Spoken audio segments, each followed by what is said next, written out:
Ayan, iti-drain ko muna itong 3 latang mega mackerel.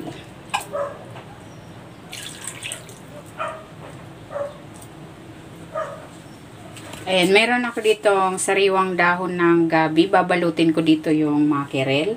Maglalagay ako, bali hinati-hati ko yung mackerel. Maglalagay ako dito ng mga 1 kalahati. Ito ay 3 hiwa. Ayan. Lalagyan ko ito ng sibuyas, luya. Meron din ako ditong tanglad. Ayan. Yung bulb ito ng tanglad. Iniwa ko lang sa maliliit. Maglalagay din ako ng ceiling green. At maglalagay ako dito ng gata. Ito yung coconut cream, unang piga. Ayan. Saka ko ito babalutin.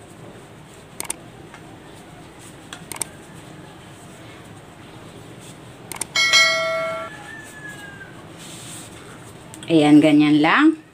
And then, meron ako dito yung dahon ng tanglad, tinabi ko. Tatalian natin ito para secured.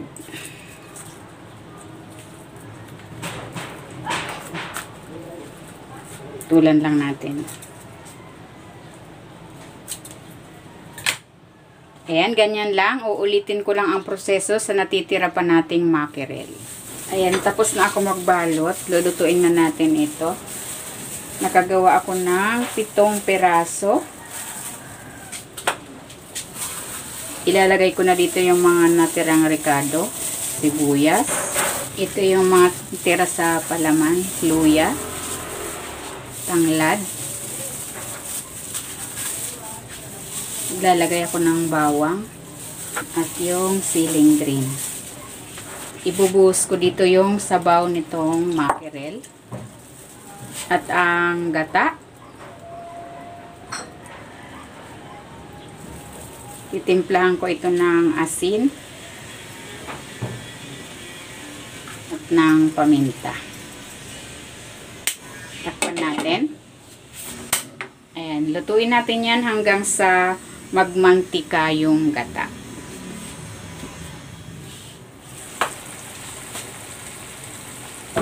Ayan, ito na.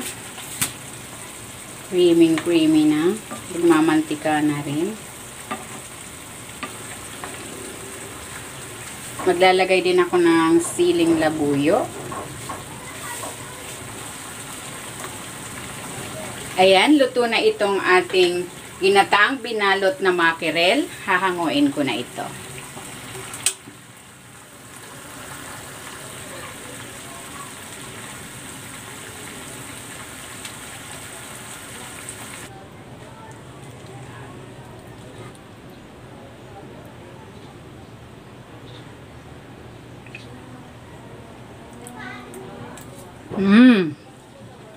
Sarap. Mapapa-extra rice ka pag ito ulam mo. Sarap.